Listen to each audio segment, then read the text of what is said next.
लाखों छात्र, सालों की मेहनत, ना जाने कितनी ऐसी रातें जब वो सोए नहीं।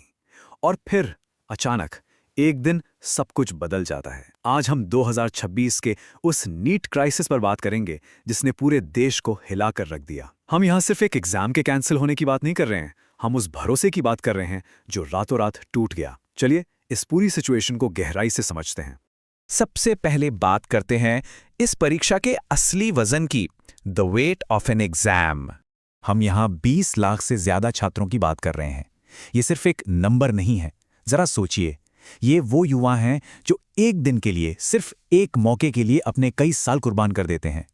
हर एक संख्या के पीछे एक परिवार का सपना टिका होता है। ये सिर्फ एक मेडिकल कॉलेज की सीट नहीं है। भारत में इसे पीढ़ियों का भविष्य बदलने का एक मौका माना जाता है। और फिर अचानक से दो शब्द सामने आते हैं, पेपर लीक। सिर्फ दो शब्द, और इन दो शब्दों ने पल भर में उन लाखों छात्रों की उम्मीदों और उनकी पूरी दुनिया को चकनाचूर कर दिया। जिस लक्ष्य के लिए उन्होंने अपना सब कुछ दांव पर लगा दिया था, रातों रात उसका आधार ही खोखला लगने लगा। तो आखिर ये सब हुआ कैसे? चलिए एनाटॉमी ऑफ द लीक पर नजर डालते हैं और समझते हैं कि ये पूरा घटनाक्रम कैसे आगे बढ़ा। अगर हम 2026 के इस क्राइसिस की टाइमलाइन देखें तो शुरुआत में कुछ अफवाहें उड़ी कि एक गैस पेपर मार्केट में घूम रहा है। लगा कि शायद ये सिर्फ एक अफवाह होगी, लेकिन एग्जाम के बाद जब सवाल हूबहू मैच हो गए तो स्थिति गंभीर हो गई। देखते ही देखते सोशल मीडिया और न्यूज़ पर एक ऑर्गेनाइज्ड पेपर लीक के आरोप तेजी से फैलने लगे, और इसका क्लाइमैक्स, एग्जाम कैंसिल करना पड़ा और रीटेस्ट की घोषणा हो गई। सब कुछ इतनी तेजी से हुआ कि किसी को संभलने का मौका ही नहीं मिला। इस पूरे विवाद के केंद्र में थी नेशनल टेस्टिंग एजेंसी, यानी एनटीए।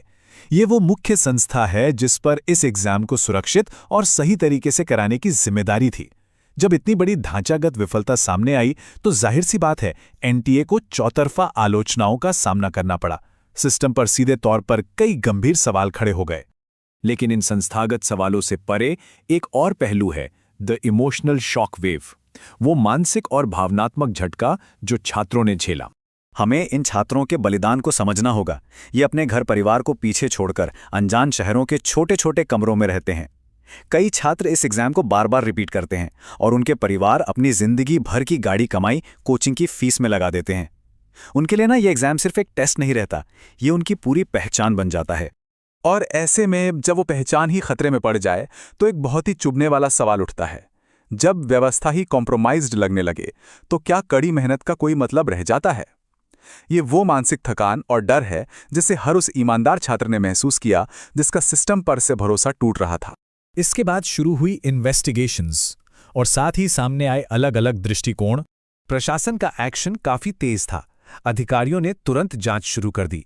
कई एजेंसियों ने इस लीक नेटवर्क की जड़ों तक पहुंचने की कोशिश की और देश के कई राज्यों से लगातार गिरफ्तारियां भी हुईं। ये एक साफ कोशिश थी उस बड़े नेटवर्क को तोड़ने की जिसने इस पूरे सिस्टम में सेंध लगाई थी।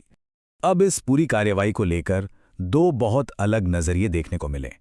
एक तरफ सरकार के समर्थकों का कहना था कि इतनी जल्दी जांच होना, एक्शन लेना और एग्जाम को कैंसिल करना, ये दिखाता है कि सिस्टम में जवाबदेही है। वहीं दूसरी तरफ आलोचकों का साफ तर्क था कि इस लेवल पर पेपर लीक होना ही अपने आप में एक ऐसी बड़ी नाकामी है जो कभी होनी ही नहीं चाहिए थी। अब देखिए, नजरिया चाहे जो भी हो, पर एक बात तो तय थी, इसने एक बहुत बड़ी राष्ट्रीय बहस खड़ी कर दी। और यहीं से बात आती है अ सिस्टम अंडर प्रेशर की, उस व्यवस्था की जिस पर यह पूरा बोझ टिका है। यहां हमें खुद से एक बहुत ही बुनियादी सवाल पूछना चाहिए, क्या लाखों छात्रों को एक साथ हैंडल करने वाला कोई भी सिस्टम कभी भी 100% सिक्योर हो सकता है? इतने बड़े स्केल पर एग्जाम कराना, देश के हर कोने में पेपर सुरक्षित पहुंचाना, ये एक बहुत बड़ा लॉजिस्टिकल चैलेंज है। ये घटना हमें सोचने पर मजबूर करती है कि आखिर इस सिस्टम में कितनी और कमियां हो सकती हैं। और एक और कड़वा सवाल, क्या इस जानलेवा कंपटीशन ने एक ऐसा अस्वस्थ और खतरनाक दबाव बना दिया है? जब कुछ हजार सीटों के लिए लाखों लोग लड़ रहे हों तो प्रेशर अपने चरम पर होता है, और शायद यही हताशा एक ऐसे करप्ट इकोसिस्टम को जन्म देती है जहां लोग आगे निकलने के लिए कोई भी गलत रास्ता अपनाने को तैयार हो जाते हैं।